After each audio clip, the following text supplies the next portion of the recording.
Kindly luminous beings, guardians of this Zoom space, we're here in love and peace and ask you for your hospitality, blessings, love and protections for ourselves, all communications and associated technology. And so let it be. Thank you so much, Ali.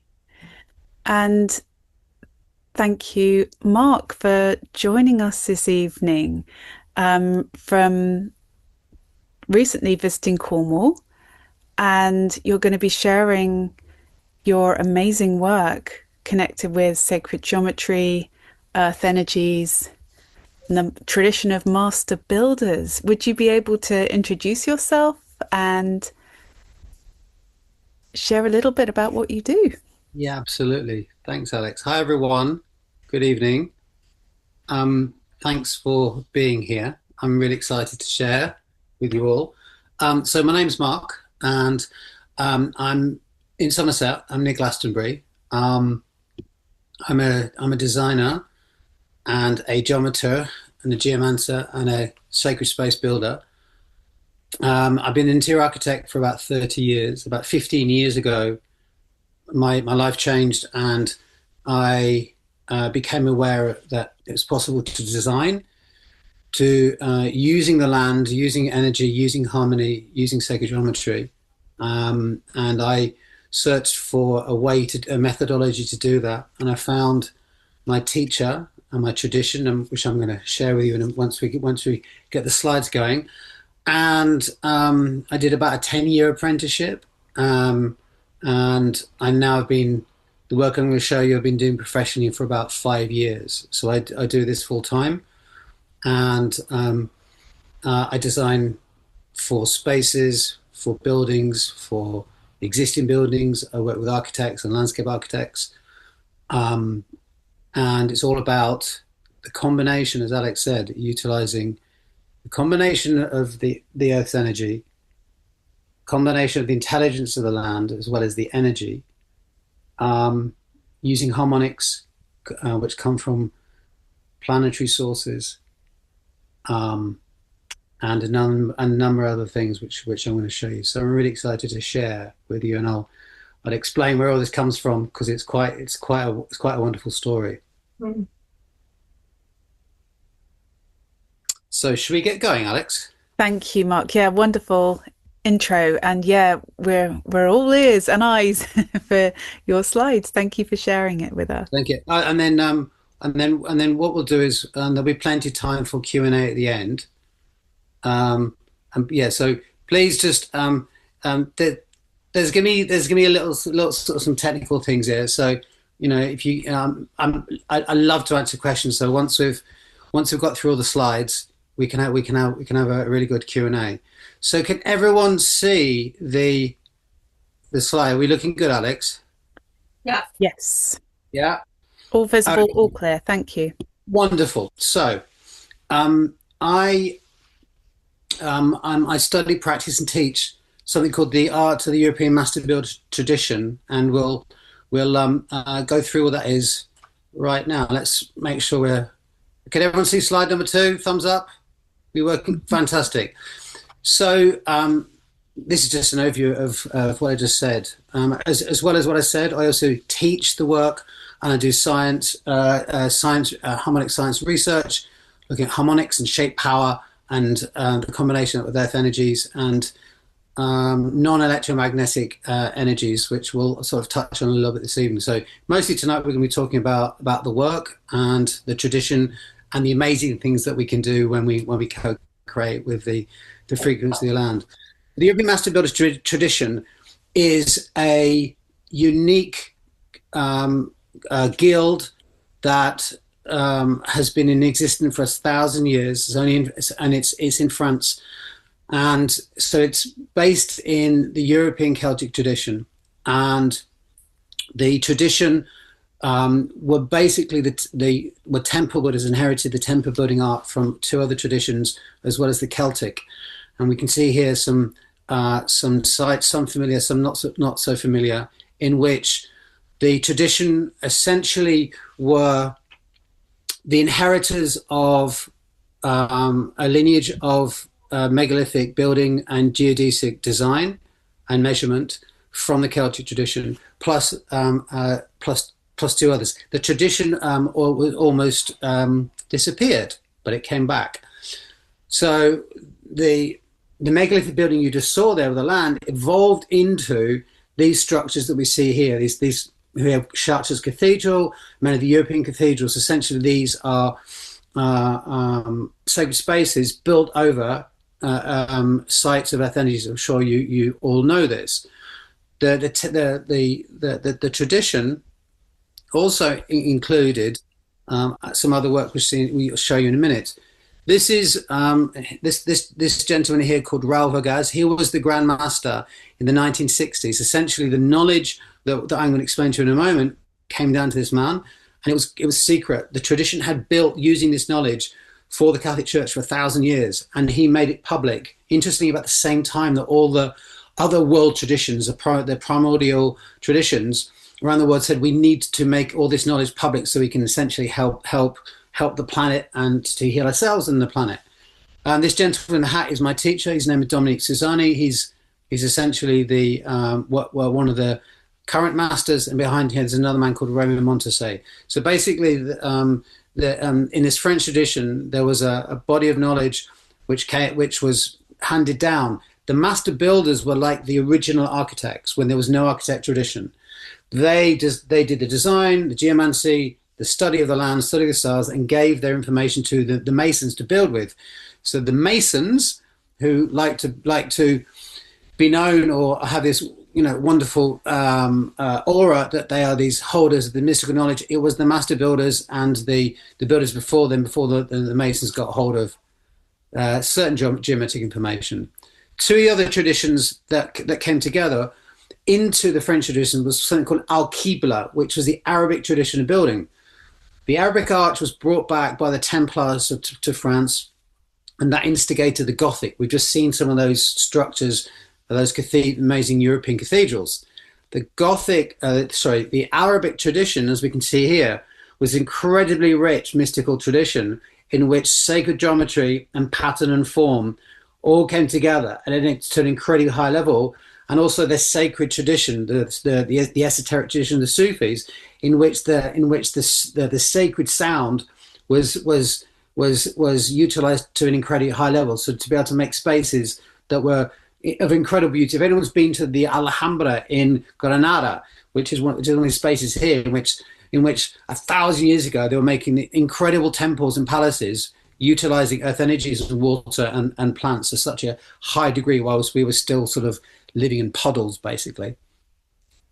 The other tradition that overlaps with the European tradition is the Vedic tradition, utilizing sacred sounds and elemental science, utilizing the elements of fire and Sanskrit and sound in the architecture. And I'll explain what that is. I'll explain that bit of the story in a moment, but it's quite a wonderful story. I've actually done a lot of my own training in that tradition. There's a symbol, there's an icon here on the left. This is called the Sri Yantra. It's very popular now. This is a mystical. This is a mandala of a particular tradition in which vibration, sound, and form come together within a incredibly highly advanced practice in which sound and vibration is central. Where the tradition recognise that sound and vibration is the origin of the universe, and what we're seeing here with what then developed in the European tradition was that knowledge, but then brought through within and overlaid on top of the Celtic tradition. So let's get back to Europe. We can see here on this map, it says Cushuno. So this is Cushuno, is near Carnac in France. Some of you may have been there to look at the incredible megalithic structures there, and the rows of stones are very well known. A cromlech is French for essentially like a stone circle, but we're not looking at a circle, we're looking at a rectangle. If you can see here on the right, there is this rectangular shape, and you can see here, I pulled this from Google Earth. It's exactly northeast, north, south, east, and west. also, the latitude is very, very important. Essentially, what we're seeing here is this is the structure. So this is the Krishuna of the cromlech of Krishuna, dated to 2000 BC. So it's 4,000 years old. This is Karnak here, and these are some of the 22 stones that make up the cromlech. So as I said, it's set exactly north, south, east, and west. It's very special because it is a solar observatory, and this is the very heart of the knowledge base of the tradition, and as well as being this solar observatory where the equinoxes and solstices are exactly aligned within this rectangle, it's also at a very special latitude. The latitude is that if you take the cosine of the latitude, you get an exact 2-to-3 ratio. And so the megalithic builders chose Brittany, and also they chose sites in England because of the latitudes, and it enabled them to create a geodesic design system based on this latitude, because from this latitude here, it's exactly two-thirds. It's exactly two-thirds from the equator, which enabled them to do a lot of very specific measurements. I'm not going to go into all that today, but this is why these structures are there. So not just a lot of the megalithic sites are in locations because of their relationship through the energy lines and the grids, but also the latitudes and one. I'll explain what that is in a moment. So we all understand the local aspect of the energetics, but also in terms of all of these structures being united at a macro scale. So on right here, it's something called the solar mandala, and the solar mandala is very much as like the heart of the work. The solar mandala is a unique configuration that was developed by the master builders, and you can see here it's a combination of interlocking squares and circles. And this was created by, you put a post in the middle, and then you would measure the angles at summer solstice. You get something called the solar azimuth, which is the angle from that position to the sun. You would then measure that throughout the year, and you would then need the summer solstice. If it's sunny if it's cloudy on the summer solstice, you've got to wait another year to get your measurements. So this then gives you the measurements of the sun, of the location, which you then build with.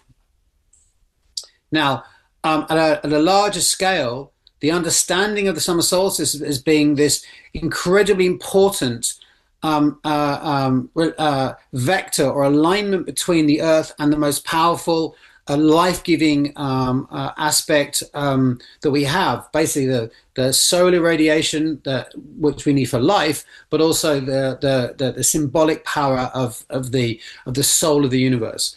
To the point here, we can see here there's this map here from in the southern west point of Spain, which is in the Pillars of Hercules. We have this angle 57.3 degrees, which is called the solstice path of Hercules or Hercules, and then in the bottom right here we see here a solar mandala drawn on this 4,000-year-old stone in Spain.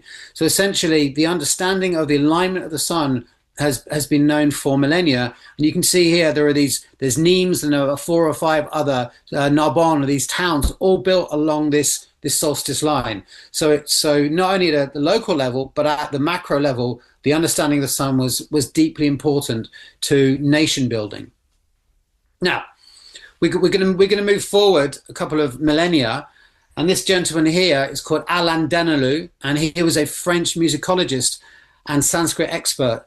And Alain Denelou was based in Pondicherry, and he translated some Sanskrit texts in the 1960s of ancient Indian shastras, and he created something called the semantic musical scale based upon this chart here. You don't need to understand what it is. Essentially, this is the musical system known as ragas. Some of you may have heard of these if you ever seen a sitar player playing, maybe seen a Anushka Shankar playing. And so the Indian musicians understood at a very deep level what musical compositions to play at certain times of the day to create harmony. So they were recognized through deep meditation that the music transcends what we hear, but is essentially that foundation of the symmetry and the harmony of the universe.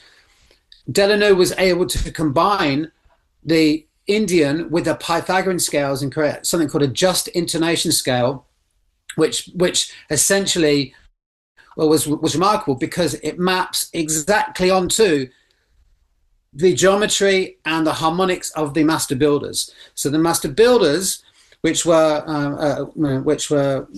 at least active 4 to 5,000 years ago in France, were working with these same information that came along from the Vedic. So this chart, which I'm explaining in a moment, basically it shows that we had extremely advanced geomantic, geodesic, harmonic knowledge that moved around the planet and can be found in different structures around the Earth.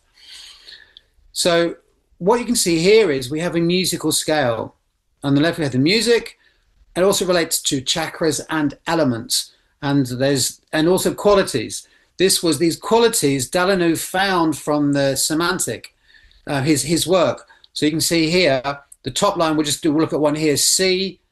Then the root chakra, the earth element, and over here, so there's qualities to this, and so this is what is felt. Over here it says from this location, which actually is I think is Forest Row in Sussex, the main note is 8.74. This is the metric meters. So what we have here, we have relationship between musical note and the location. This was the genius of the builders to recognize the harmonics of location. So here, we're saying that at this location, 8.749 meters is the musical note C for this location. But if we move locations, the dimension changes. So they're then able to recognize that they could then build with the music of the place. And here you can see heart. This is a bigger scale here. Now, what this means is we're able to then understand the elements, the chakra frequencies of the location. And these frequencies come from the movements of the sun and the moon. So when the movement of the sun and the moon are mapped through the geometry we saw before, these musical notes appear. So this basically this is the sound code of the place, and also allows us to draw the geometric blueprint of the place. And I call this the music of the land. This is almost like the DNA. So if you think about DNA, we each have a unique DNA, and that DNA emits light. It's a transceiver of information, and it has specific geometries. There's the same with these notes, and these notes they're unmanifest, and there are many of these notes. But when we build with them, we turn them on, we activate them, and we essentially allow the land to heal itself and to come back into balance using its own code. So here's another set here. You can see here there's all these different waters. So we have 1, 2, 4, 6, 8 special waters, and I'll describe how they get used later.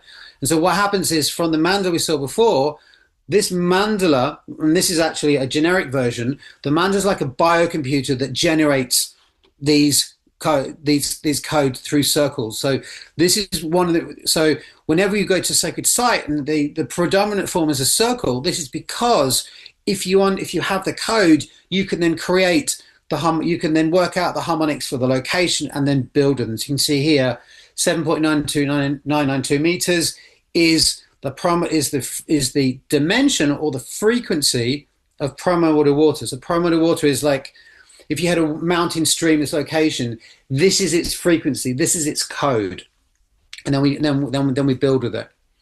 So this is an overview of how it works. We have solar and the rhythms of the sun and the moon. We combine that with the latitude. Then we create the mandala, which is like this biocomputer that gives it the harmonic frequencies. And then I'll show you how these get connected to the vortexes of telluric energies aligned to the geomagnetic field. This gives us something called the quadrilateral of the sun, and then we combine them with materials and geology, and it creates etheric structures. And then these structures then create harmony, vitality, and connection, and beautiful places for us to enhance our lives and to connect to the land and to the intelligence of the land, the intelligence of the universe. So really, it's an incredibly advanced system, but really working with the movements of the planets and the energy of the land itself. So this is the solstitial quadrilateral, is just a French word meaning a rectangle of the sun. So we can see back again here, we've got the angles from the center to the solstices and equinoxes, aligned to true north, not magnetic north. And in the center, we have a telluric vortex. So we were talking just before the beginning of the call, that obviously when we go to different sites, we're going to find specific combinations of telluric conditions where the vortex is, and we'll go into this in a minute. The vortex gives us particular etheric structures which we can then work with. These are the things that we feel. And then I'll talk more about this in a moment. But essentially, this is the foundation that we build with. Before, we've talked about how the relationship between the land and the planets gives us the geometry, gives us the music, and this is how we build with it and make it real. It's all about feeling. So there's a couple of things that occur here. Obviously, in the center point, we have the particular qualities that a circle gives us, the energetic quality of gold. But once the rectangle's built, we get two cones. We get the vortex that's created at the center, but the rectangle itself and is a foundational structure. But what's key here is when we build the mandala on the ground with some weight, because it needs weight to come into the third dimension, aligned to true north, it makes its own vortex. A new vortex appears. And then what happens is the two vortexes are connected together, one up, one down. You then get this extremely stable structure that you, almost like you feel like you're pulling downwards and going upwards. So what happens is this energetic structure basically runs through the central column. And this is the basis of the phrase connecting heaven and earth. This is earth and heaven connected through your central channel, but also up to the sun and into the center of the cosmos and down the center of the earth. And this really then is built with the musical notes. And so each of the sides is a musical note. So this then essentially is a musical instrument playing the music of the land, and it will play that music until one of the posts is taken away and it turns off instantly. It turns on instantly, and you can see in the middle here, it's like a stone is dropped into the middle of the water, and the waves of this music goes out into the land, like you can see in the center image. So basically, we're basically building with and using the harmonics and creating these waves to create harmony and vitality. This structure, being a solar mandala, is powered by the summer solstice, which is bringing vitality in. The center, we have whatever conditions of earth energy are that we choose. Then there's something called a protection circle, what we'll talk about in a moment. And then this structure creates a high vibration dome. And I don't know whether any of you can see the energy when you see these. These are seen. I'll show you an example in a moment when we look at some examples of the work. This then becomes a dome of high vibration prana, or Gone, if anyone knows the work of Wilhelm Reich. So this essentially becomes a microclimate of high vibration life force. And this is the key structure, which we'll see in a moment. And there's the dome, and essentially you see where the circle is, the dome appears. So essentially there's a house here, and I'll show you in a moment how I work with buildings. You can either we can build this from if we're building a house, or we can put it around a house if we've already got a structure, any structure. So it's very versatile. So I'm just going to show you some ways that we can work with this. This is a design for a yoga shell I did, and in this case, You can see here the rectangle is built around it, and then built on, centered on the telluric vortex. You can also then build and use the posts as well. So you can. Some people, a lot of people like to have the stones as a decorative element, but the architecture can do the work as well. Here, this is a larger building in which the energetics are. I didn't have a choice in the location, the architecture, but the mandala in this case was actually built into the foundations. So the actual building is the mandala itself. And so if you're building, the post can be set out. So the distance between the foundational post is music. So and then essentially every element, every length, whether it's the roof line, the height of the windows, all of these are musical notes. You can do that. So let's say here, so you look at the length of the side there, 19.84 meters is the earth note. So you can actually then make the whole structure music. So it is connected to the land, and all of it is music. This is a smaller house. I'm actually working on this in Sweden at the moment. I'm going to build this next month. This is an existing house, and and we have a double grid here, and the stones are going to be used around the house. So all of that's that's the theory. But what does it actually mean? A mandala is a place of permanent high vibration. It's an architecture that's perfectly balanced with its landscape and also its cosmos, the cosmos.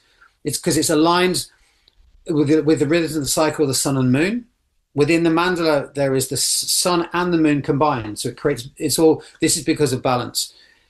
It creates then a deep sense of stillness and grounding. It's a bit like the building is in meditation. And the grounding becomes because we activate the land's own music. And so it's almost, the building, they almost feel like they drop. There's like a presence. So I wrote here, subtle background technology presence that's constantly maintaining harmony, because the geometry only works if the musical notes are in harmony. So the rectangle has short side, long side, and the diagonal. These three musical notes have to be in harmony. If they're not, then it's not authentic. And this then means that that's the whole structure is harmonious. It creates a zone of optimized life force. This is because to the northeast we have the summer solstice. So the summer solstice, June 21st, the maximum vitality or yang, the maximum yang qi, if you understand feng shui, the maximum yang vitality of the year is drawn into the structure every second of every day, rather than just on that day. So you're locking in that solar vitality into the structure. It's a place that's really deeply connected, and you'll see in a moment what that means. And the Earth Mandala is an authentic sacred space and a place of subtle transformation. Because you're living in these frequencies and connect to the land, there is transformation happens at a deep level. When I build them, people become more. They say they become more empowered. They have more vitality. They get things done. The arguments cease in the house. I built one last week for a lady who says she's not slept that well since she was 12 years old, because the cells, all of our cells in our body respond to the music, because we are these DNA structures in which everything's alive, and so our cells recognize this, and so we wake up and really vitalize, because our cells are sleeping in this deep stillness and harmony. Okay, let's move on. I'm going to show you just a couple examples of the way that the mandala can be used. This is for the landscape. We can actually take the rectangle and then turn them into a grid. And here's one. This is a project in Hampshire. This is a big farm in which the mandala of the place, you can double them or half in the size of the octave. So I took three sizes. This direction here, this is a large 30-acre farm, and then these are aligned. This is quite close to a summer solstice line, and through up here where there was a lot of imbalance, they were aligned east to west for more of the equinox position. So different combination of the structures for different parts of the land. And then here then is the earth energy lines, which I surveyed, And then also, not shown here, but we also put a menhir in because there's a lot of water here. This is on the edge of the national park there. This is coming down a line from the park. There's a lot of water. We put a post in. The client was actually a clairvoyant and had 6 horses. And we put the post in, put the menhir in, basically allowed the excess electromagnetics from the water to drain off, and the horses told her clairvoyantly that they could stand better because all the extra electromagnetics was able to then basically remove from their legs, and then so they're really happy. This is a bed I designed, so you can actually take the dimensions, and you can actually then sleep. So you can actually sleep. This is a heart frequency. This is a double square. This is the square root of 2 across there. It's called the silver ratio. When you use the musical note F, which is heart, you can then make a bed, so you get to sleep in the heart frequency of the land. You want to take your healing. So this is a purely organic, non-technological, location-based healing bed. So all of those med beds you're hearing about with all EMFs and stuff, you don't need it. We just use frequency in the land. This is some ways that the work can be applied to artwork. This is the Kala Chakra mandala of the Tibetan tradition, scaled with the frequencies. And so essentially, if you have an artwork, you can then scale it to the frequencies you want on the land. So the artwork that then becomes alive. This was the design in which there was a vortex in the center. Okay, so I'm just gonna go through some projects, and then once we've done that, we can have some Q&A.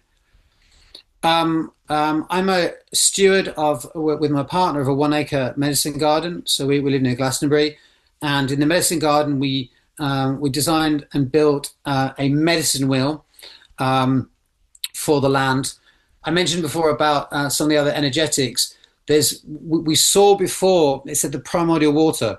This is that frequency. Once we have the mandala in place, if we then mark out the dimension of the primordial water, it creates something called a protection circle. So it's like an energetic moat, and so it adds then to the dome. So it adds an energetic protection to the space.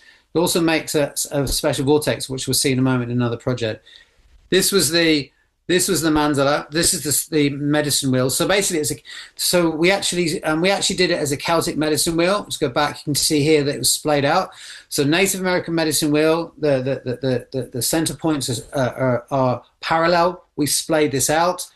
Also here, the number of stones here is a special number, which we've got 28 here split into 4. That relates to the core harmonic code of the land from which the mandala, the geometry gives us. Built down on a center point. So every circle here, the center circle, the inner circle, these are all different musical frequencies. And we have there's the 5th stone at the back there. We actually did an experiment where we actually had someone stand in the center. We had a person on each of the cardinal directions. And then we all then focused on the center line and on the constant, or 2 vortexes, one spiraling upwards and spiraling downwards. After about 5 minutes, there was a torsion field built. So torsion is, if anyone's not heard of this, torsion energy is a non-electromagnetic, it's a scalar wave, scalar type of wave, which is essentially torsion basically means twisting. So here I've got a piece of fabric. When you twist that fabric like that, you can twist it 2 ways, left-handed and right-handed. And so torsion, spin particles, essentially there's a Russian body of work which essentially shows that these nanoscale micro spin, or subquantum scale I should say, essentially all of these spin particles allow for non-local, way faster than light speed information transfer, but also the spin of these particles is part of the spin that we feel when we stand on a earth energy vortex. So we've basically got rotating fields, and because we have such a silver structure, we get these two structures. We then basically have this center line. The person here, we were all focusing on the center, and after 5 minutes, there was a wave was sent out. Remember, I talked about the stone dropping from the center outwards, like drop a stone into the puddle. Well, there's the harmonics, but then because we each of us had our own biofields interacting with the biofield of the structure, we all then felt a wave that came out. So it was a non-electromagnetic torsion wave that was then created because we were interacting with the intelligence of the land and also the energetic structure in the center here. And I'll show you another one we did in a moment, another medicine wheel. This is in Ireland. This is if some people may know the golden ratio. So the golden ratio is a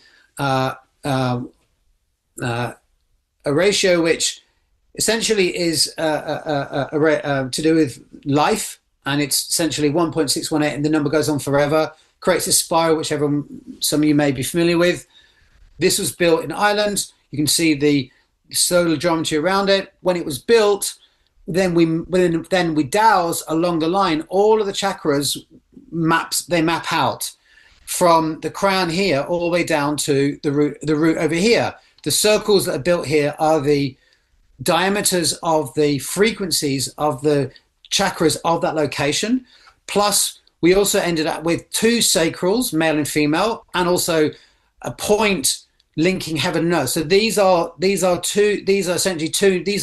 vortexes built because this prime frequency, this prime geometry, when built with the land's own music, it then automatically links to the chakra system and creates a new vortex. It becomes a place in which you walk this, your chakra system becomes balanced. We don't know why the chakras appear in this way.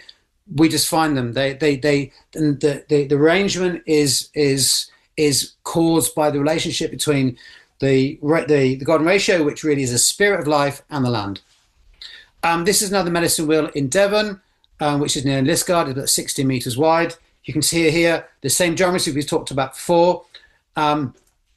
Here is the dome, which you can go there. You can see it. I'll actually be running a workshop there in August if anyone wants to come and experience it.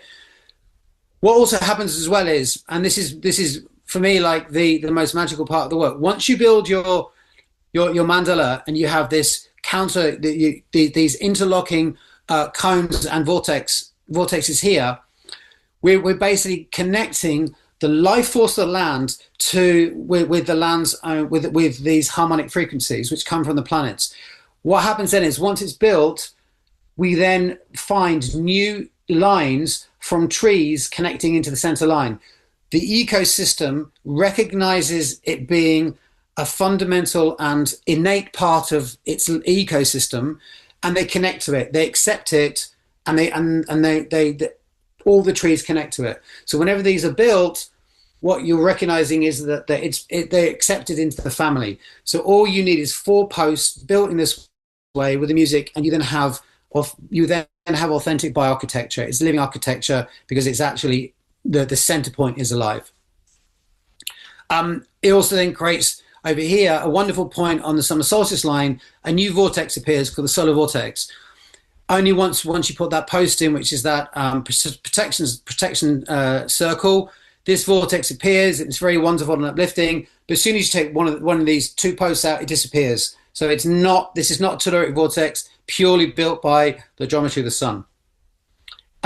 This is a 7-circuit labyrinth. Some of you may be familiar with this. We built this in Ireland again. When you build them with the harmonics and the mandala, something amazing happens. In the lower half of the labyrinth, the 12 organs of the traditional Chinese medicine appear. And what happens is someone stands in the middle with a dowsing rod, and then you walk these positions.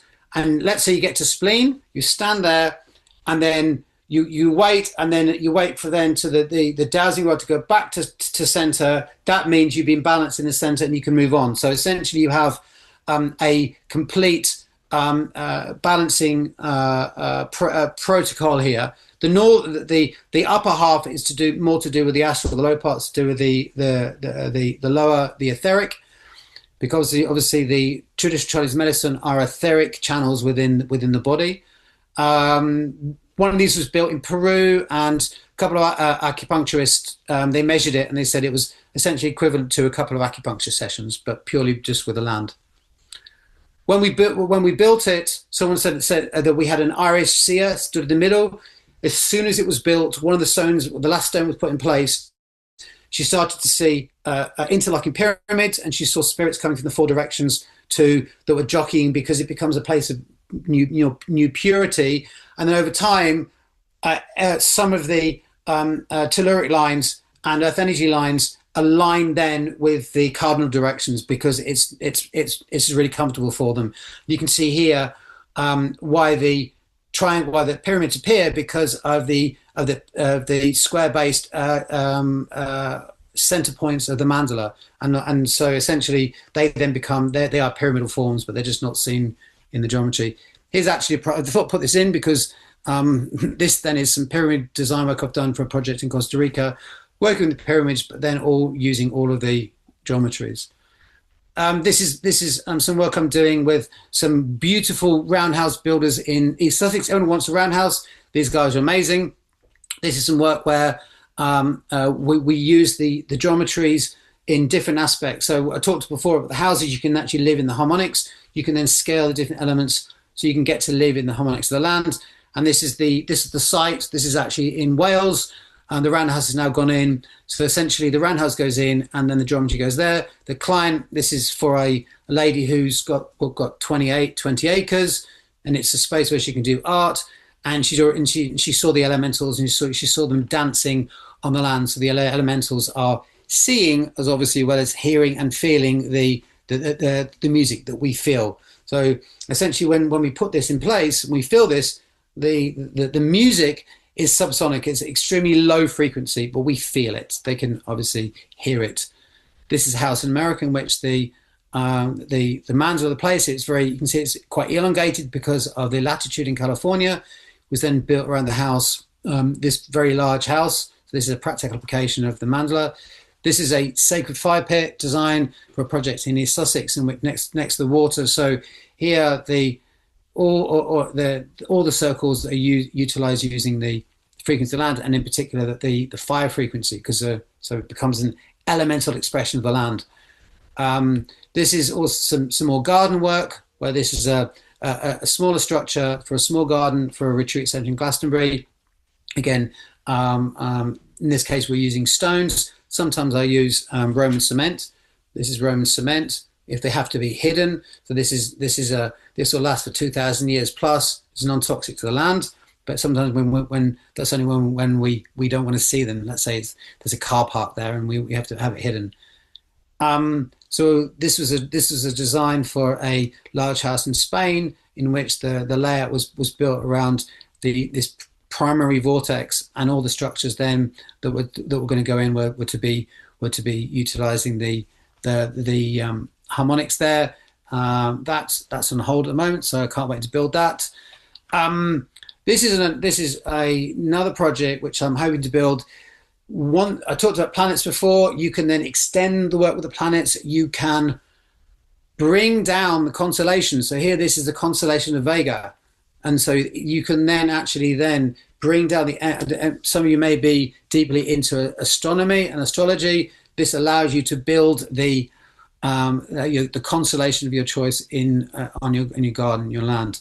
I was talking to Alex just before. I was down in Cornwall last weekend and actually built this. This was an installation. This was at a festival, and this is a mandala. And actually in the center, this is these 6 posts here. This was the circle of the crown frequency, and the outer circle was the solar circle. So sometimes when we really want to show the work, we use posts, and the post getting knocked in gives the same effect when we're not having to carry around massive stones, because I haven't got a truck to transport them. And I think this may be. Oh no, this is a final project. I'm going to end on something quite beautiful in a moment. This is a unique application of the work. So here we can see the Vitruvian Man of Leonardo da Vinci, which is a incredible, everyone knows this image. This is an incredibly profound exercise of Da Vinci based on the work of Vitruvius. Da Vinci here is basically showing how we square the circle. The square and the relationship between the square and the circle you've seen throughout all of the work. The square representing the earth and the circle representing the heavens, the cosmos. Da Vinci remarkably squares the circle with the work of Vitruvius. Now, what we see here is in this square structure. It says 1.7 meters by 1.7 meters. What we do is the structure, the mandala basically becomes a square. So wherever my height is, it becomes the length and width of the structure. And then we overlay onto that the solstitial quadrilateral, essentially the harmonics of the birthplace. So I talked about DNA before. And so what happens is that the birth date and location and timing are encoded within this structure. And there's many points you can see here. This is me here with slightly less facial hair and lots of canes around me.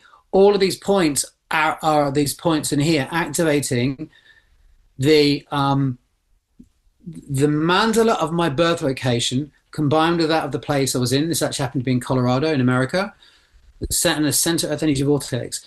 This then allows me to connect to the moment, the moments of my birth, the exact time of my birth. So this becomes a personalized healing structure. In this case, it's temporary, but we can build them permanently as well. And this structure then, I mean, I've done a lot of Qigong, and basically my entire body filled with Qi. We had people that had deep emotional experiences in which, because they get to feel not only the place but the time of birth, then they're connecting to the land, the energetics of the land via the structure. There's very, very deep healing can happen, a lot of emotion, and it's very, very powerful and really shows us how we are deeply connected at the level of our DNA to the place in which we're born and the planet and the planets there and the timing. So almost like the astrology of the relationship between our birthplace and birth location in terms of the planets.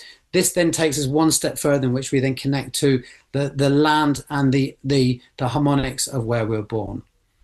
Okay, I'm going to finish on something which is a body of work. I do a lot of research. This is some work that I'm doing with an incredible musician and researcher from Stroud. He's done a lot of harmonic work, and some of you may have seen these before. These are called cymatic images. Maybe you've probably seen them a lot. These images were created by John Stuart Reid, who's the world authority on cymatics, and the musical notes that were put in here were very, very special. On the left, it's a musical note. This is F, which is 10.8 hertz. There's an E. And these remarkable images come from Fred Shelbourne's work, and we're working to see how they relate.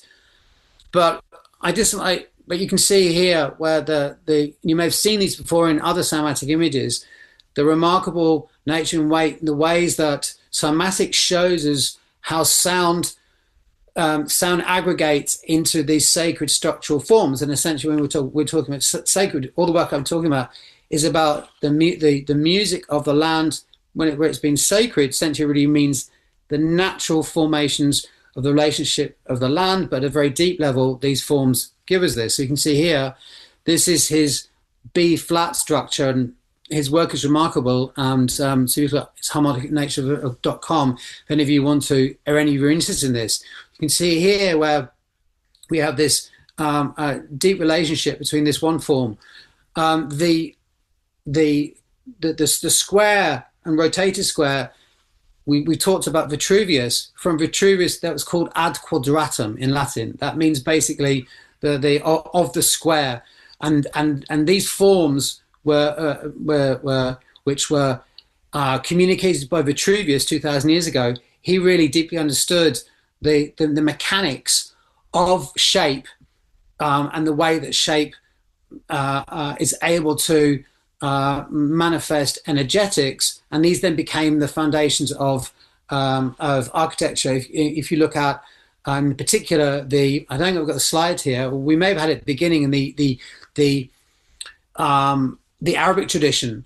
The rotated square, the octagon, is central to all of their work. And once you understand the harmonics, each polygon, which is a multiple-sided form, has different energetics. So we talked about before, the heptagon from primordial water creates protection.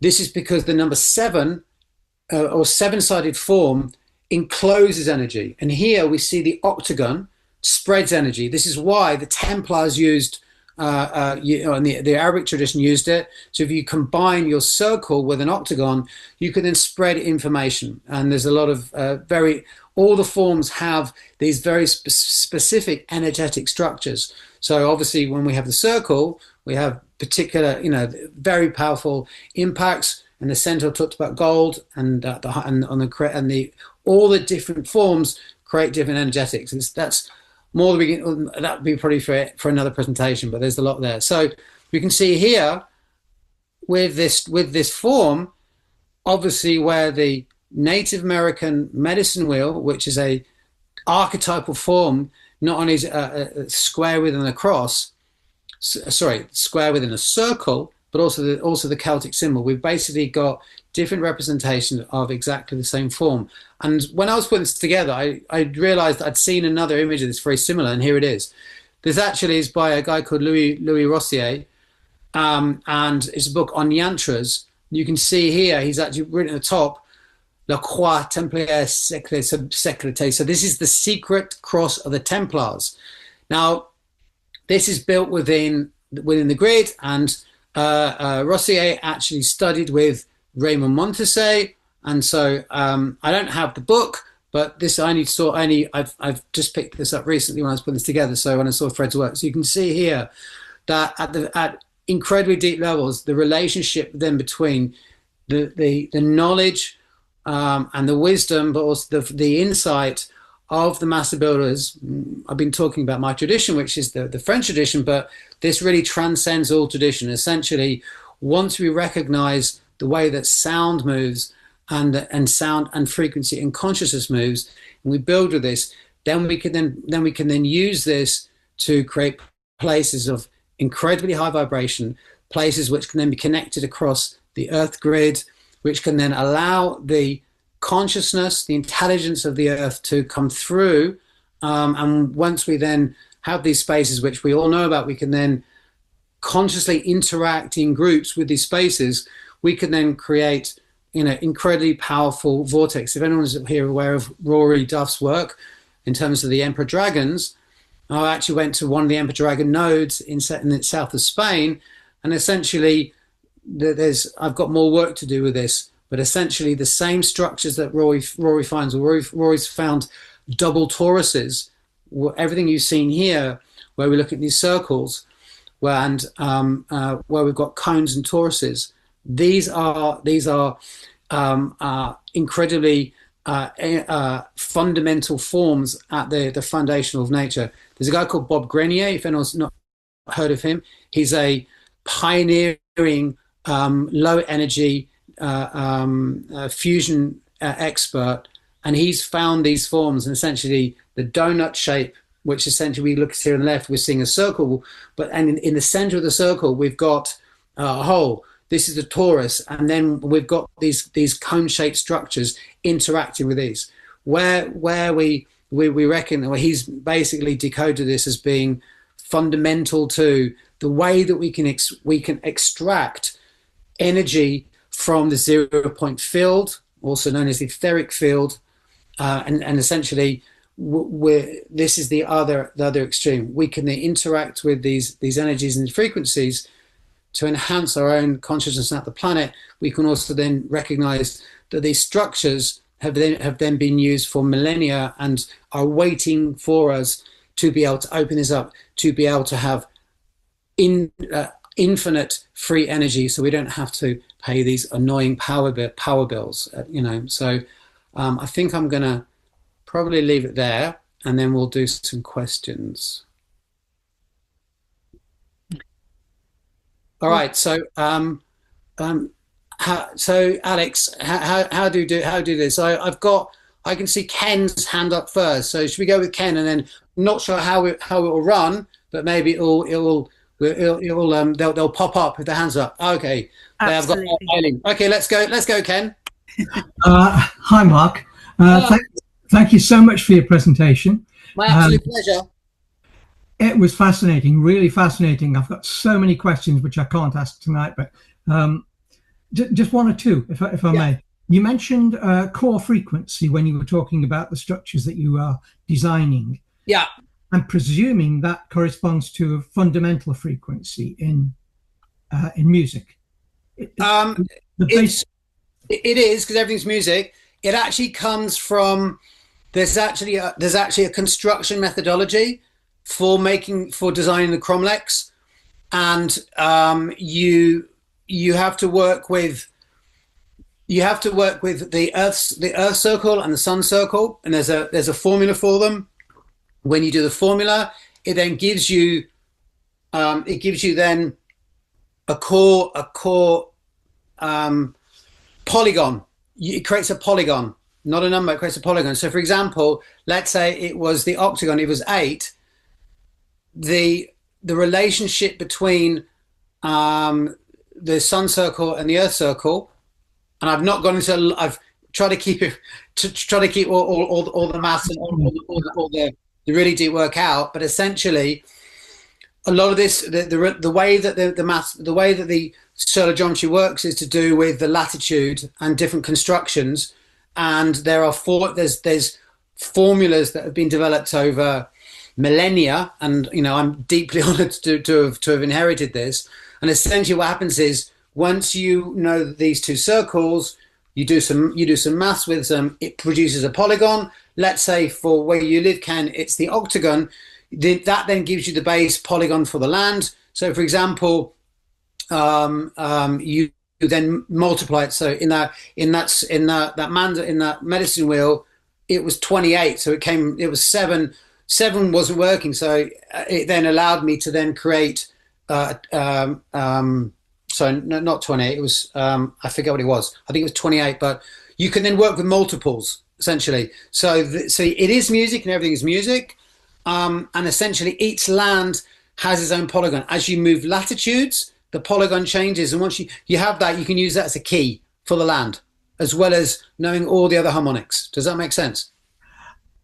It does. I'd like to ask you another 2 hours worth of questions, but yes, it does make sense. I was just thinking, you see, that recently we were at the West Kennet Long Barrow, and with a few people, and we found the fundamental frequency of a couple of the chambers, and when the air started zinging around us, we knew we'd found that frequency, or one of the harmonics, which of course would be, I think you mentioned earlier, it would be in just intonation rather than the sort of artificial, like a piano tuner tunes to mathematically, rather than the way it should be naturally.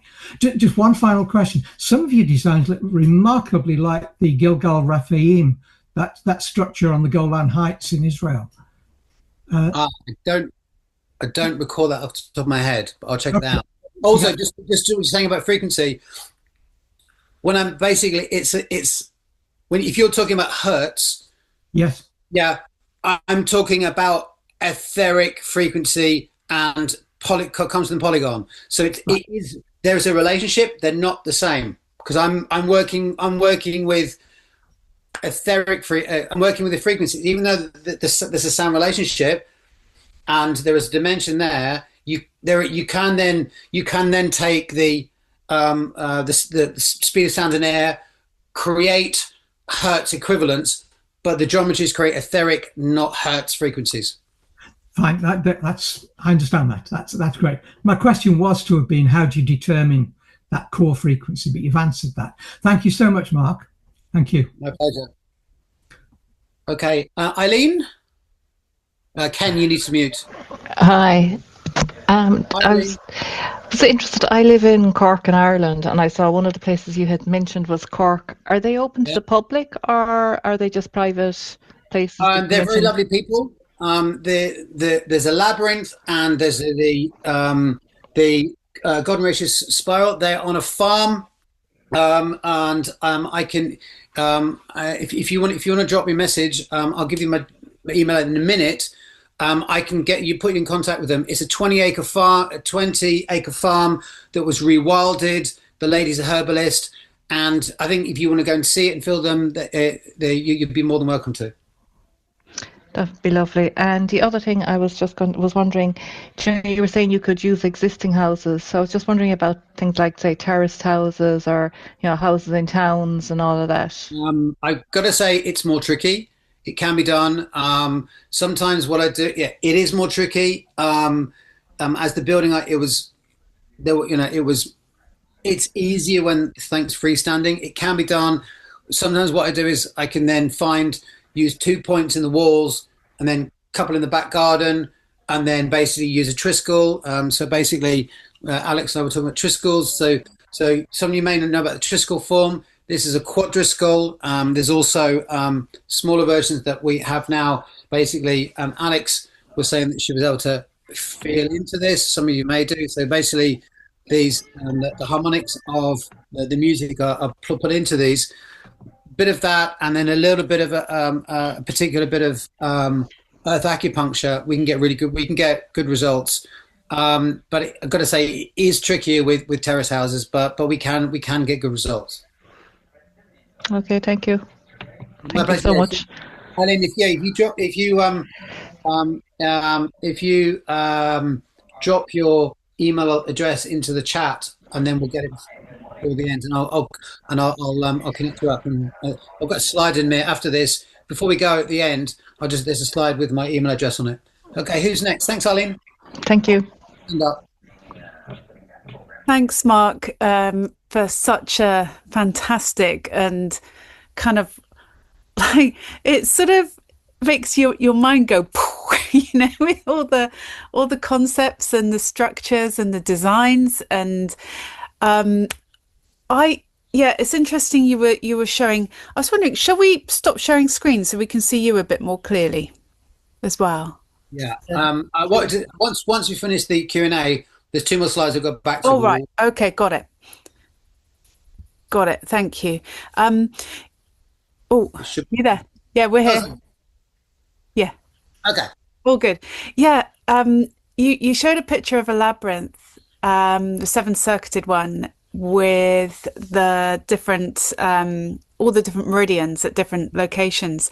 And just to sort of concur with you, what I've been finding, because I'm very interested in labyrinths and been exploring them and building them, and I found the 5-pointed star in spiral form around the edges of those kinds of labyrinths, and even more spirals going on, and they seem to correlate across the line of which particular meridian is associated with which part of the 5-element theory, with the yin and yang aspects, and with the it's just really fascinating how to join up all these dots through sacred geometry and what happens with the earth energy. Just curious, you mentioned a place in Forest Row when you were sharing the grid of different measurements. So are you going to be writing a book or anything on a how-to guide? Because I would love to be able to work this out I'm going to be building a summer house next to a labyrinth in the field that we have.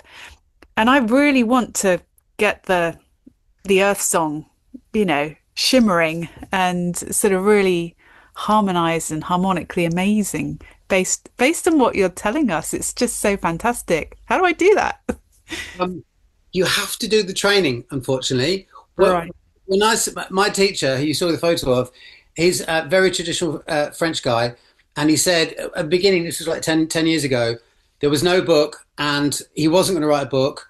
And the training is all oral, and you have to learn to basically draw everything by hand. Then the compasses. What I showed you on those charts, you get at the end. You have to work it all out. Right. And it's 3 years apprenticeship to get to that point to understand all of the geometry that I didn't show you today. You just got the overview. So unfortunately, that can't go in a book, because you have to go through the initiation into the geometry. In the same way. And yeah, so I can, like, we've explained how it works and I can work them out for you. But in terms of putting it into book, it isn't possible. He has written a book since then. There is a book, and it explains the principles and much more detail than I explained today. But in terms of and how to calculate them, because there's quite a lot of maths. We've done workshops where actually that labyrinth that we were talking about in Cork, we had people there, and I'd say that 80% of the people there were really wonderful, wonderful people who knew energies and were very sensitive. My teacher was very traditional. He wanted everyone to learn how to draw. And I'd say probably at least 50% of those people that were drawing and doing the maths, they were basically having PTSD moments. The last time they did that was when they were 12 years old and they couldn't handle it. And so I don't teach that way. It's like, it's he's sort of like, he's very fun, but he's very, very traditional. So there's an initiation into geometry, the same way that, for example, if you were to work with Daniel Doherty or the amazing new sacred geometers from the Prince's School in London, via Keith Critchlow, which is there, they literally take you initiations into, for example, Islamic geometry. This is the same, but in terms of the energetics, and it's something you have to feel. So there will be a book, but the book doesn't actually then give that, because you have to work out the process of how to create it in each location. But I'd be more than happy to come and help you with it. Oh, that'd be amazing. Because yeah, it's just I've done classes studying how to work with the golden section and phi, and how to draw labyrinths, how to create sacred triskelions, and the way, and flower of life, of course, and the way it feels when you're drawing these, because everything starts with a circle, and like you were saying, with the squaring of the circle, it just builds up from that unity consciousness and splits, and it's almost like our consciousness into this broader cosmos. It's absolutely, it's scintillating when you're drawing, but it also is a bit like a mandala making process. It's also very therapeutic and transcendent at the same time as, fountain of energy. Yeah. So yeah, there's so much going on.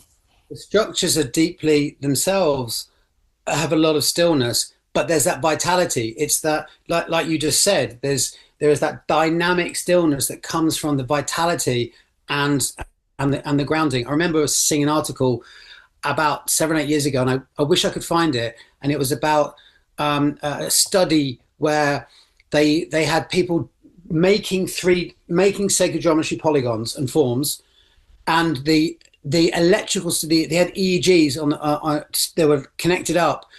The electrical stimulation of neurons was off the chart. And so they'd not found an exercise greater than making three-dimensional sacred geometry forms, because they're so intrinsic to life.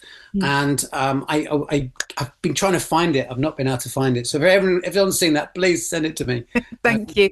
And yeah, just one final quick moment. When you were talking about near Karnak, where there's the rectangular orientation to do with the sun, Tamar and Devon Dowsers have just literally the other weekend done a field trip to King Arthur's Hall on Bodmin Moor, which is a Neolithic marvel, and it's orientated to north, and it's more moon based. It's like a cosmic water temple, and it's the energies in that space are lush, just to say the least. They're very restful. It feels like you're being held in a hug.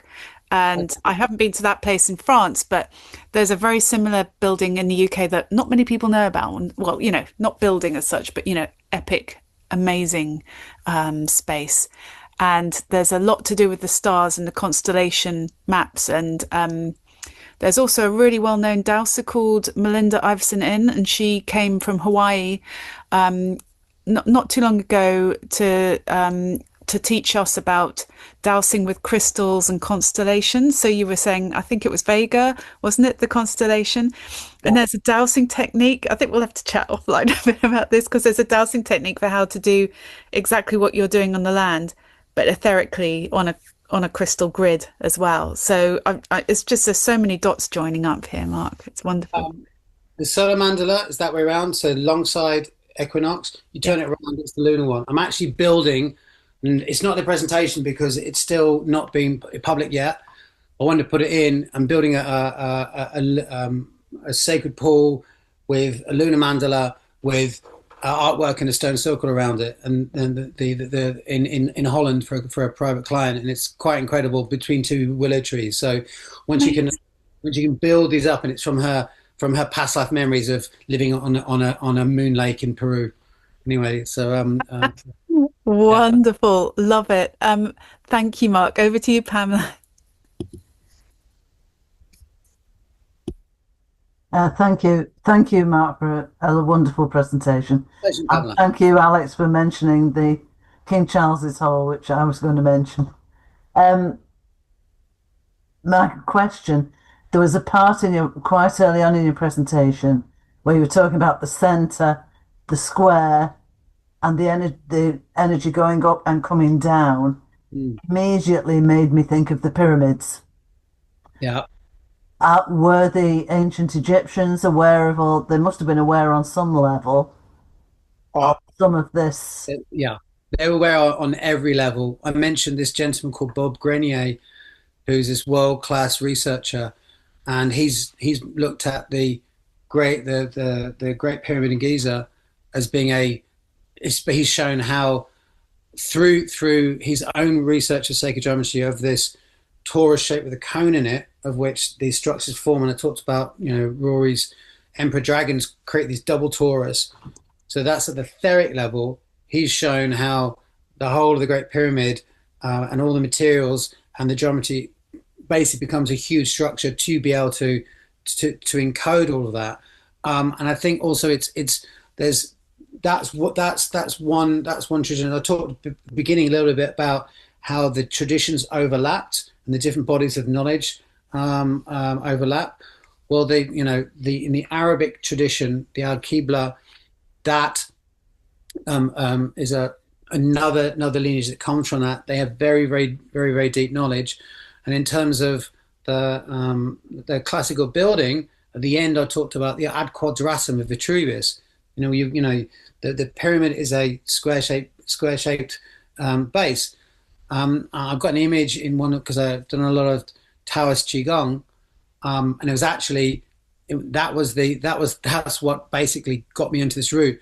I worked with a Chinese master, and my central channel was opened because of Qigong, and I actually have an image in a book in which there's a person meditating, and you can actually see a pyramidal etheric field around them. So, these structures at all scales are part of all reality, and the structures. I've done quite a lot of work on. There's not in this today. Quite a lot of work looking at I mentioned torsion fields, and if everyone's seen the Russian pyramids, which are golden ratio proportion, so it's instead of the flat pyramids of Giza, they're 76.345 degrees. They completely encode perfectly the golden ratio, as Alex we were talking about a minute ago.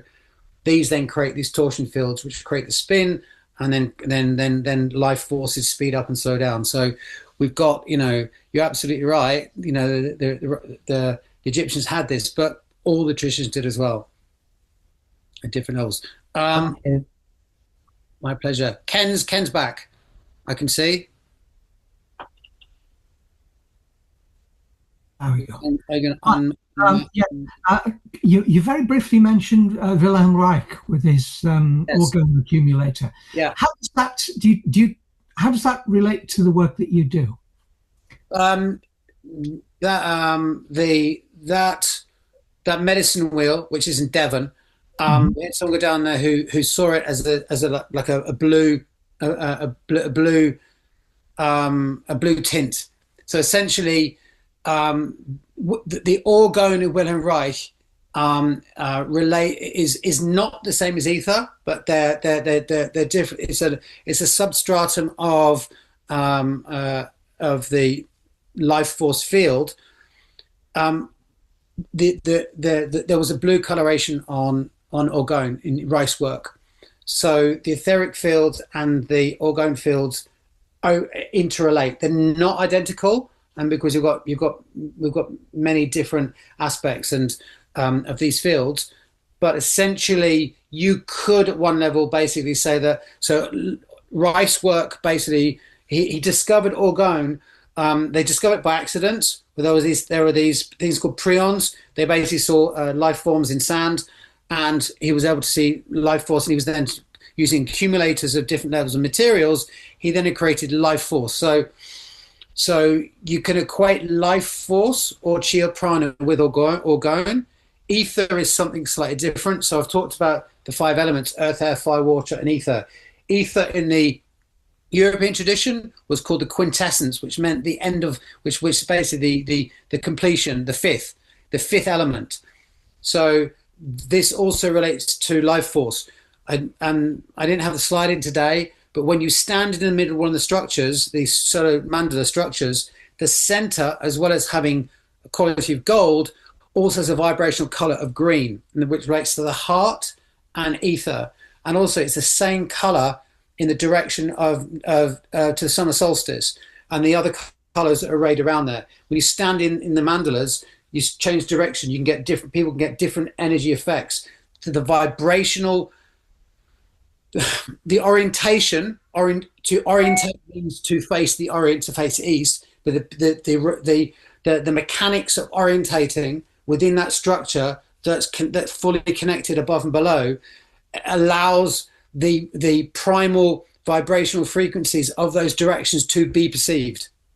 And so you get green in the center, which is the heart, like the heart center, you get green, but also you get it from summer solstice, because that's the power, that's the sunlight that's bringing it in. So you have ether coming from the sun, and then if we work with the sun consciously, we can then connect to the pranic or etheric aspects of the sun. So we take in the light frequencies, which we need for life, but we can also then draw in the etheric aspects for our life as well. And that's why the structures enhance life, because of that vibrational orientation.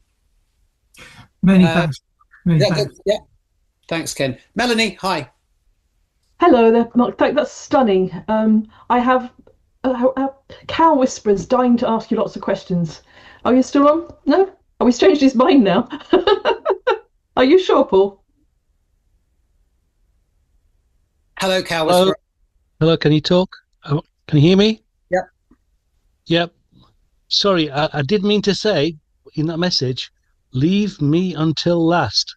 Let everybody else speak first. I think you are last. You're okay, sweetie. I am last. Okay. It looks like might be. Absolutely fabulous. My first question Thanks, is, Mr. Whisperer. You said that you were doing some sort of course in August down in Devon. Please tell us about that. That's a 2-day nature. Okay, it's not sacred geometry. It's on where that large medicine wheel that you saw. It's on that land.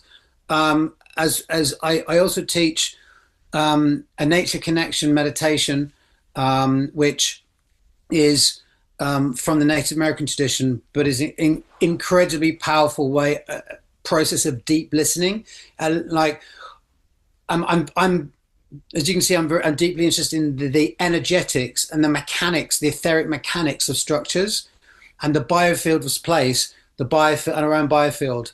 This methodology, which comes to the Native American tradition and has been developed, allows us to expand our consciousness and awareness. It's called simultaneous awareness. We can be simultaneously aware within our core and into nature.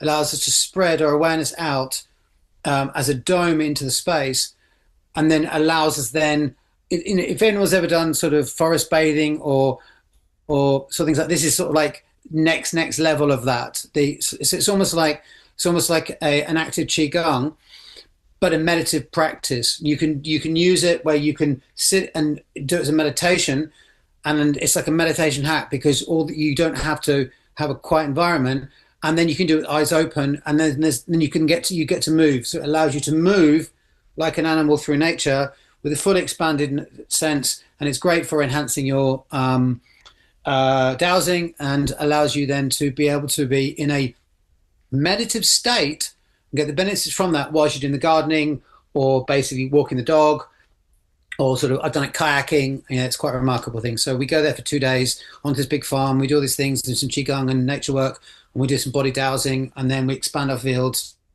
and work with trees and what sort of thing. Yeah, so that's that workshop. That's absolutely wonderful. And this sounds like the Today program, but you didn't actually answer my question. When is it, and is it still open? Is it something that we? It is. It's on. It's the second week of August, and it is still open. Maybe I can pass Alex. I can maybe pass it on to you. We can share it with everyone. Should we do that? Please do. Yeah, so Please do. Thank you. And then let me go into my next question. Yeah, let me go into my next question, because I'd like to ask questions about all the stuff that you were talking about, but you're a very driven person. There's a great personality in there. Thank you. How did you actually get into this in the first place? It was the qigong. Basically, I was a very normal designer, but I'd done martial arts my entire life, and I'd smashed my knee up, and I was living in Sydney. I wanted to do martial arts. The one I was doing was too painful.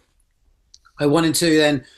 I wanted to do Tai Chi, and I always am looking for masters. I found one, and then if people here may know what qigong is, it's a bit like pranayama.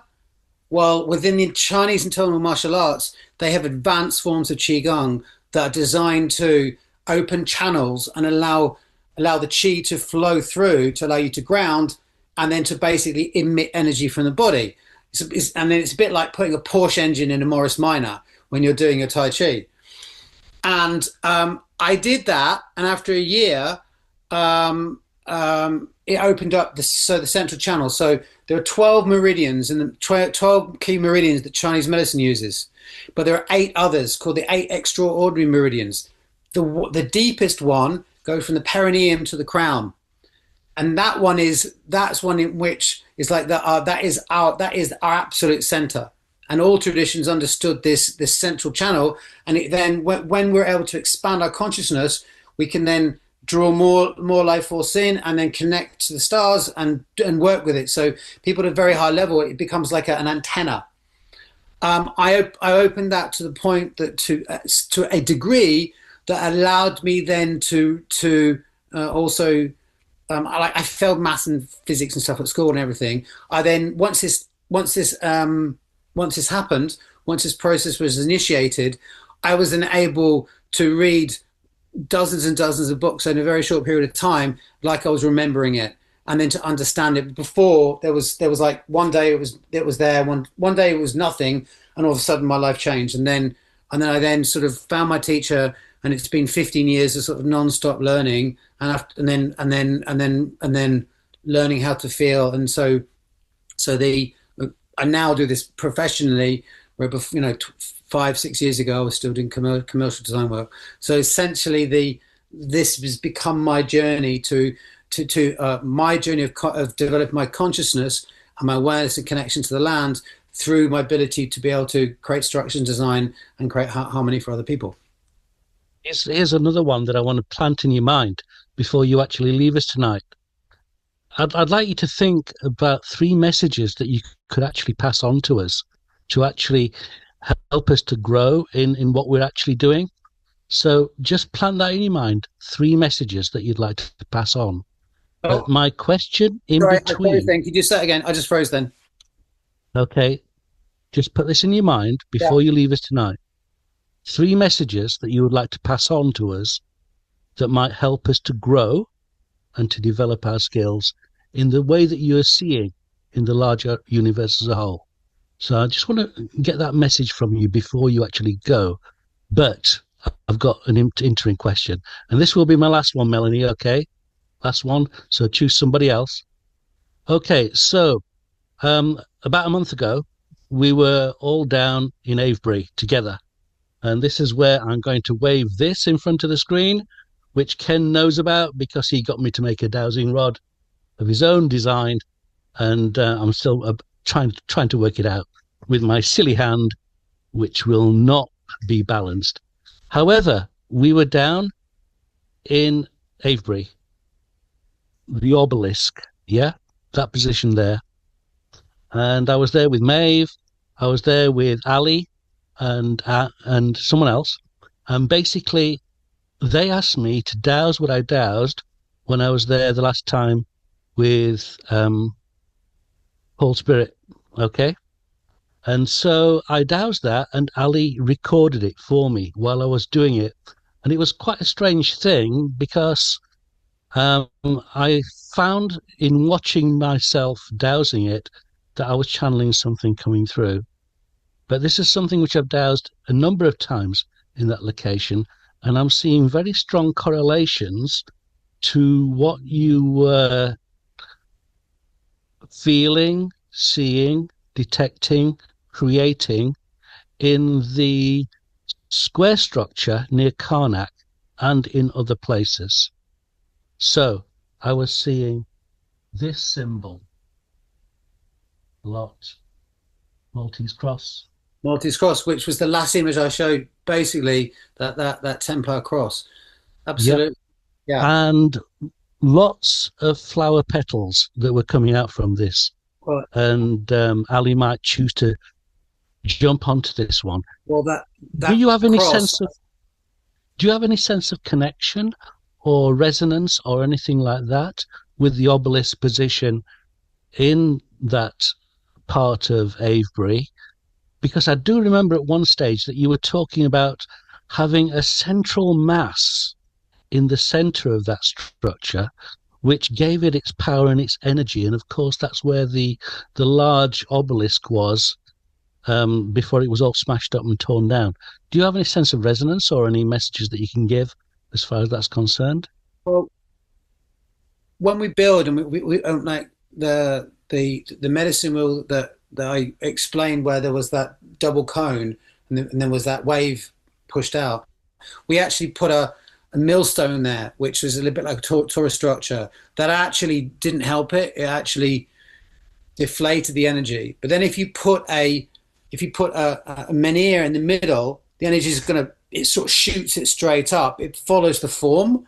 So that's why generally we keep them empty, which then practically allows you to use the space. But like when you're talking about the Maltese cross, essentially, you remember I showed you that double cone image. You know, that's two double cones. And I mentioned this work by this guy called Bob Grenier. He's actually done more of this work and done experiments. Like the work's remarkable at a sort of a very small scale, and they're getting chemical reactions based upon these geometries. So this is why the Templars are fun, and you're wearing it, and that the once the land basically once you build on the land, the trees connect to them. And also very much like in Rory's work as well, with the toruses and the cones. At that medicine wheel, we also then had oracle effects as well. So essentially, it becomes a doorway or a portalway because of the primordial nature of those forms. And that's why I put that image right in the end, because you have the structures, and why Fred finding them in his 10.8 hertz and 7.2 hertz sound frequency work as well. They're part of the universal code. So essentially, we're looking here at like each as the land changes. A bit like the people in Glasgow are very different to the sort of the people in Paris. It's those qualities of the frequencies of the land that then impacts us, and that's why my birth mandala is completely different to someone else's, and it's to the land. And so that so that's one level. But then there are the universal things, the golden ratio, the double cone, all of those archetypal elements that we can then find everywhere, because they're a cosmic level of information that we can put them together with the local. Then we can do remarkable things. That's absolutely fabulous. I was doing some 3D dowsing at that site of the obelisk, and I was finding multiple lines coming up that were representing that cone structure that you were talking about, going deep, deep down beneath the earth and going above. So there was the 3D dowsing. I'm fascinated by this mandala idea that you're saying, because previously I'd been thinking that I've seen this symbol, the Maltese cross, and others at many, many other sacred sites around the country. And I'd been thinking that the Templars had been traveling around to each of these sites or exploring or whatever and implanting that image on the site. But maybe that's not the case. Maybe what you're talking about is some sort of sacred geometry that is creating this, not human beings or anybody else creating a thought form in that place. Is that the way that you're sort of thinking about this? Yeah, absolutely. When I talked about the golden ratio, like 1.618, and then going on, that number goes on forever. So the mathematicians call it transcendental. Essentially, it's the number form of a spiritual being, and so that's that golden ratio spiral. And so when you have a cone, like a cone is an infinite-sided pyramid. So, and it's actually more powerful than a pyramid. So we talk about pyramid power. The cone power is greater because we have the same angle, but the base is a sphere. And so once you when you start to look at shape power alongside sacred geometry and harmonics, and that's why I put those last couple of slides in of those music, and of course that the cymatics. Once you get the right particular frequencies, then the geometry starts to cohere or become more coherent. So that's why the certain frequencies and like the perfect. That's why that's why we move from music to maths and the ratios. And that's essentially looking like the Greeks and the Pythagorean work. In terms of those frequencies, the more fundamental they are, then that's why we get these more fundamental forms. So the relationship between them, the frequencies and the forms, is like two sides of the same coin. So that's why you're seeing those there. And so once those things occur, then the intelligence of the land can then go, okay, there's a fantastic golden ratio cone. And so those forms that influence life itself then become the formative structures in which consciousness can flow through. I talked about that spin before. That's that basically it's a non-local plenum is the technical word. Basically just means a field of in this case it's scalar waves, but moving in twisting shapes, and it's just that spin. And that's that fundamental field in which consciousness can then move itself through, be omnipresent and be omnipresent. And then in certain instances, sacred geometry. This is why it's sacred, because it's part of the divine blueprint. And so whether it's the flower of life that's behind Alex's head, which is that particular blueprint, but then those shapes form up into them. And once we have the right music and harmonics connect to the land, then those shapes and forms can then basically manifest themselves in the right conditions, and you'll be interacting. Your gesticulations are absolutely marvelous, mate. You don't need slides. All you need to do is to wave your arms around and describe the shapes. But you said that the shapes have power. Yeah. Right? Yeah. And there was a resonance in what you said then to a talk that I heard once from Graham Gardner, where he had us all pendulum dowsing different shapes to detect the power. Am I talking bullshit here, or is there a connection there?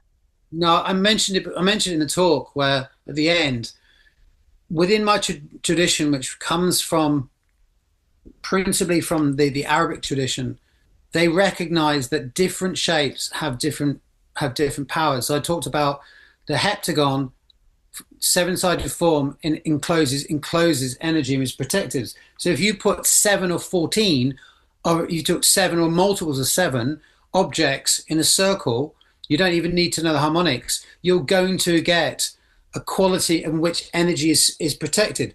So the protection circle, which comes from the heptagon, comes from that primordial water, was used in my tradition to build holy oils with. And because when you work with that heptagon, and I didn't show it as well, there's a quite technical construction that comes within the mandala, and it ends up looking like a chalice when you use the heptagon. And this heptagon, this chalice form, is perfectly nestled within the heptagon form. Yep. And I mentioned the octagon spreads information, so the different shapes have different energy effects. This is the science of radionics. So if you then basically, and this is the formative energetic foundation of why now crystal grids have become popular, because if you use the right form and then you apply the right number of objects to it, then if you're using crystals that become transducers, you can have an energetic effect without having to know the harmonics. That's why they become popular. But traditionally, like like we talked, let's say it's 12 or the decagon. So basically, if you take the decagon, which is found within DNA, one of my waters actually is decagon water, and so I use that when I'm designing healing spaces. I combine decagon with ether and earth and different things.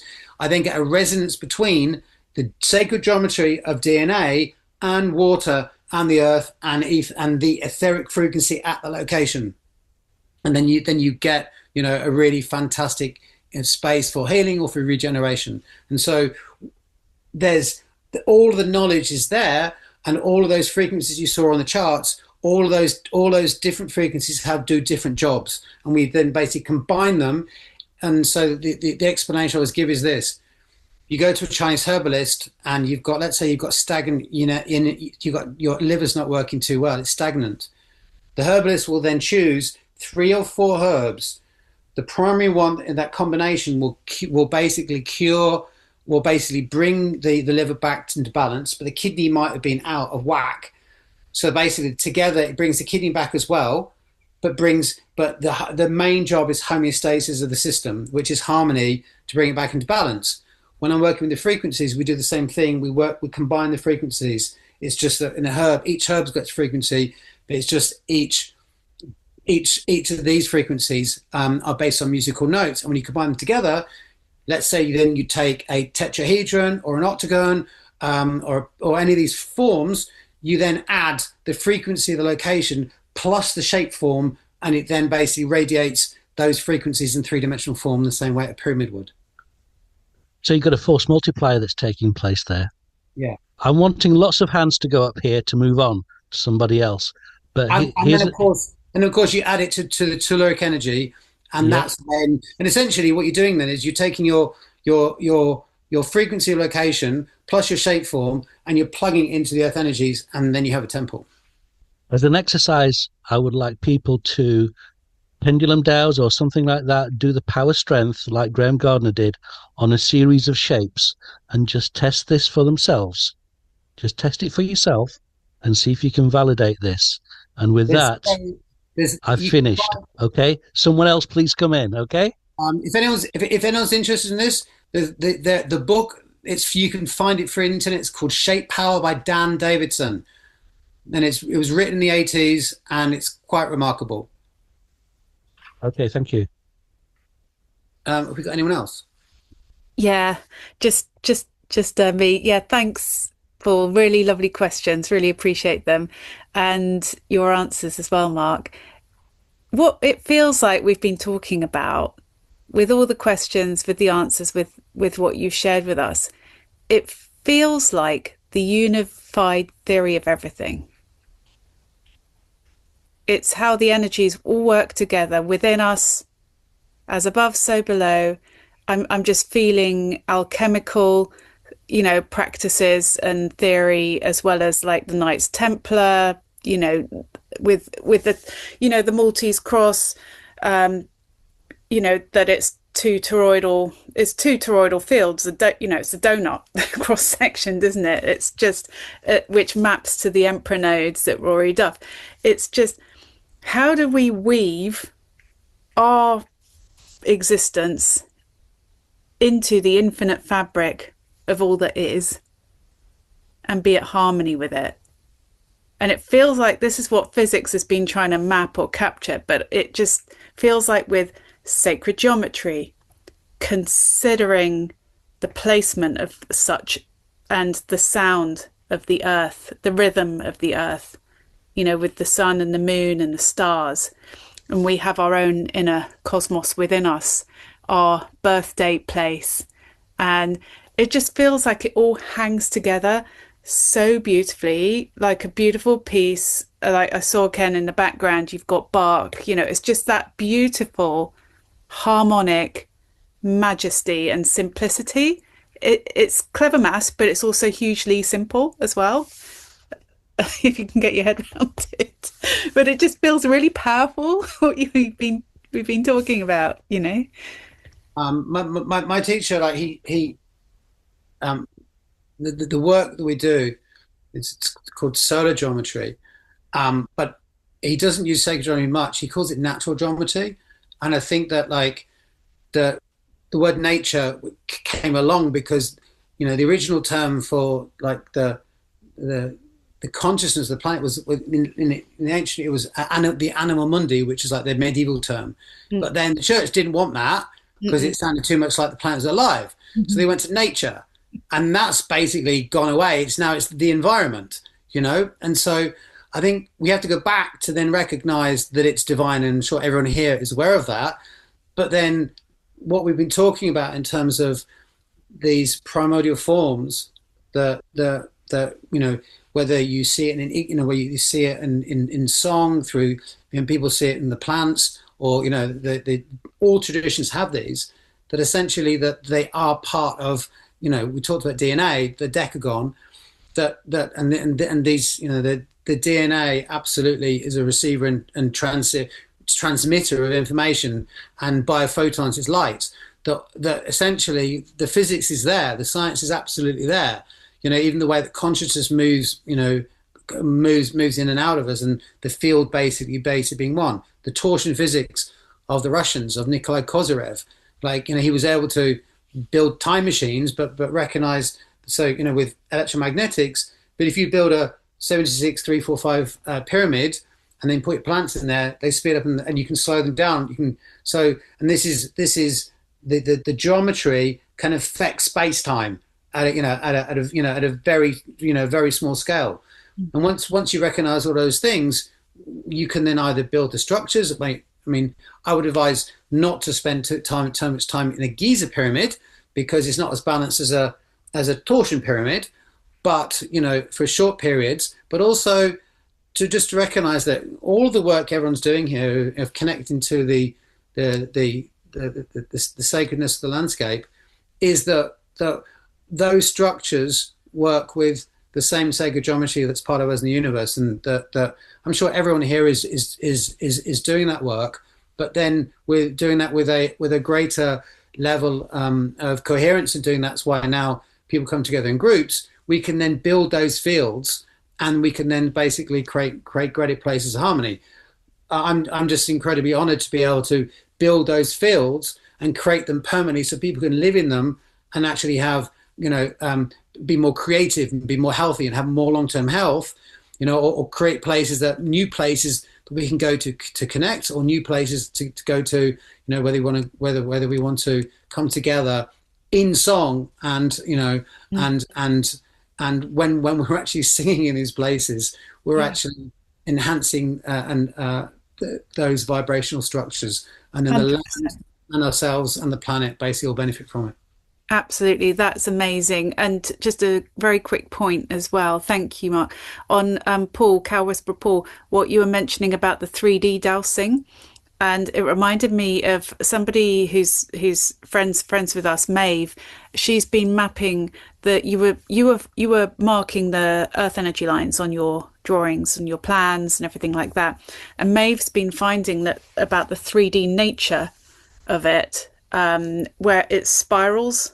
There's a masculine sort of direction and a feminine direction, just like the chi and the yin yang, and it's a 3-dimensional tube, if you like, and where you have the crossing of the lines, you get the the other sort of, toroidal kind of spiral tube. But, it's possible to see these in colours, like David on this call, one of the Earth Energy group, he sees the lines and colours. There's so much to it all. And something I haven't got my head around yet is, how can I make the Flower of Life 3D? I kind of want to try, but I can't get my head around it yet. You can. If you look at the 10 Segregy work of Buckminster Fuller and the close packing of spheres, and then it becomes the superstructure for the 10 Segregy model of Nassim Haramein, and then you have a look at his work and you'll see it there. Thank you. Yeah, Ali, over to you. Hi, Ali. Hi there. I'm a little bit apologetic because everyone must be saturated with all the points that have been raised and all the dots you've joined, Mark. Thank you. My pleasure. All the quests that we've been on to try to understand things, and you've just told us answers. So it's been fantastic. There's one thing you said that made me wonder if you might know the answer to this question. You said that the energetic quality of gold is at the centre of circles. Did I hear right? Yes. And then later on, you said that had the vibrational colour of green. Did I hear? It's two different things. If you, it's actually two different levels there. The French radiesthesists tradition, the French who inherited the dowsing techniques that the Jesuits got from the Coptic Church. They were the French radius pendulums are able to then measure colors. Now they're not 3D colors. Yes, someone's put BG3, Mark. Yeah. So that comes. So the biogeometry is an art form that's come from radiesthesia. The colors in radiesthesia are not three-dimensional colors. They're trans-dimensional spectral vibrations. Now, what that means is that the green colors of ether, you can actually measure. They're essentially it's a scale of 12. Yes, universal pendulum melon. Yeah, that's it. Exactly.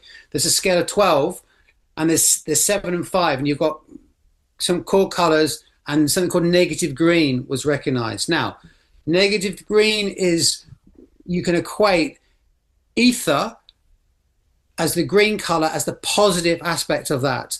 Now Alex, you were talking about the spiraling the opposites. Well, within the etheric field, you then have, they discovered the negative green, and it's sort of, it's quite a ambiguous name. It's not necessarily negative. What it is it's just opposite to green that they discovered on the top of a cone. And so basically they discovered that green there, and the other end, it was opposite to that. There's actually horizontal and vertical aspects. It's actually the vertical that's nasty. And so the Egyptian system, someone else asked, who asked about pyramids earlier on? I can't remember. It was, so Pamela, the radiesthesia art came from the Egyptians. They recognized that was the foundation of shape power. And the shapes, and so if you use the radiesthesia pendulums, you can then work out the colors given off by shapes. Now, when we build the structures, the colors in the structures correlate exactly to the Vedic tradition. The Vedic 5 elements is different to the Chinese 5 elements. Okay, the European 5 element system, including quintessence, matches to the Vedic system. So you find green at the center as from ether, also relates to the vibrant, life-giving aspect of green, negative green. But then if you just have a circle on its own, any circle, you'll get in the center gold. So these are independent frequencies. So the center and anything, if I just basically just do that with a finger, you'll be able to pick up gold at the center. So the BG3 someone mentioned, that's negative green, high harmonica gold, high harmonica ultraviolets. That is the BG3. So Ibrahim Karim basically developed radiesthesia and found those three frequencies. Yeah. And so at the center, so I talked about the central channel. So the central channel, that's the center line of the body. You will then be able to then, if you could go in and actually douse that, you'd get that gold quality in the center. But then also that's why you then get the halo, the light and the gold there. Basically, it's that light coming out of the central channel with someone that is their consciousness is to a level, or the spiritual level is to such a level in which they've achieved a stabilization of light biophotons and gold quality from their field, which is then can be seen or it radiates out. So if you sit in the presence of the master, you're actually then feeling that structuring of their biofield. Thank you. Can I just say that if I vanish, my batteries run out, and I'm sorry about that. Let's hope it won't happen.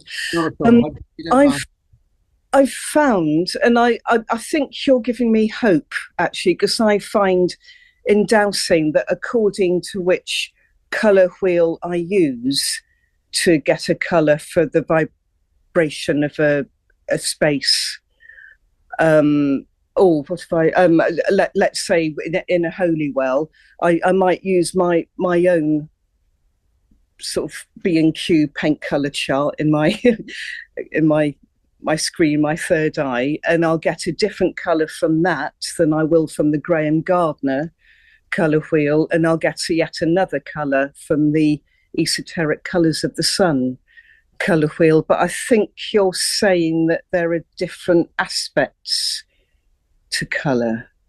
Yeah, I can't say it in your terms. Yeah, I mean, what I'm saying is the radiesthesia, which is really the design analysis methodology of the Egyptian temple tradition. They were then able to measure these high dimensional frequencies that are generated by shapes. Thank you. Yeah. Does that make sense? Yeah. And so with that, they would then be able to. Let's say you want to build an obelisk, or let's say you wanted to build a space. You could then basically measure the shapes, and the shapes will give off those. In the feng shui tradition, if there's an external corner, that gives off those shaped waves.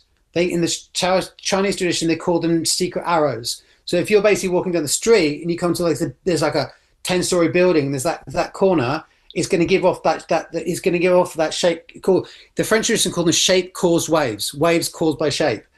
And so if you've got a big enough building, you've got that, they're going to give these waves off, which is why most of us here are in rooms where we've got square, they're square set, but in the old coving, you're going to round them off. But also, if you're in a space and there's a let's say there's a cupboard and there's that, it's getting off a very fine shape caused wave, and a big scale, they can then sort of impact into the etheric fabric of this environment. Yeah, thank you. I recognise what you're saying. Thank you. Yeah. So Renee's put it up. Yeah, the shape power back. Paperback. It's quite a lot of it is in there. Thank you so much. My absolute pleasure. Thank you, Mark. It's I don't know if you've been so engaged with all of us and giving your presentation, sharing your amazing knowledge. I don't know if you've had a moment to look in the chat with all. I was just doing it. I just literally looked for the first time. Amazing. Everyone is in awe. My absolute pleasure to share it with them, because we need to get it out there and start using it, and sort of building it because I don't think that the planet is going to heal itself, but the more we can use all this knowledge, it's going to impact our environment and our communities. We need it. We need the harmony, so that so the more we have of this, the more then the idiots and we maybe can stop them creating more wars and all that crazy stuff. Does anyone else want to ask a question? I think we're all replete all with done. fascinating insights and loads of dots joined up together. So, yeah, wonderful, What I'm wonderful. going to do is, if that's the case, I'll just basically show the last two slides, which is not information slides, but I think we're just going to come back onto this because it's a little bit of a. Can everyone see that last slide? Is it Yep. up? Okay. So what I've just got here is basically this is what I do, and we've been through all that. And what I'd like to do is sort of, if anyone wants to work with these things, then I'm happy to. I always want to work with people. There's a discount for the work, and also that's my email address, everyone. So hello@markleib.com. So there's a workshop happening in Devon, which I talked about at length, and then I'm going to be sort of which is a nature connection workshop, and then I'll probably be planning some sacred geometry training for the autumn. So if you're interested, just drop me a message and I'll put you on the mailing list. I think that's it for that. And then I'd love to work with you if you want to bring some of this into your house. I would love to work with you. I think that should stop sharing. Thank you so much. And yes, definitely, I'm going to be in touch, I'm sure. And thank you. Amazing. And Ali, would you be so kind as to complete our lovely sacred space with your closing blessing? Yeah, thank you. And thank you for being so generous with your time, Mark. My absolute pleasure, Ali. Kindly, luminous beings, guardians of this Zoom space, we leave in love and peace, and thank you for your hospitality, blessings, love, and all your protections whilst we were in this Zoom space. And so let it be.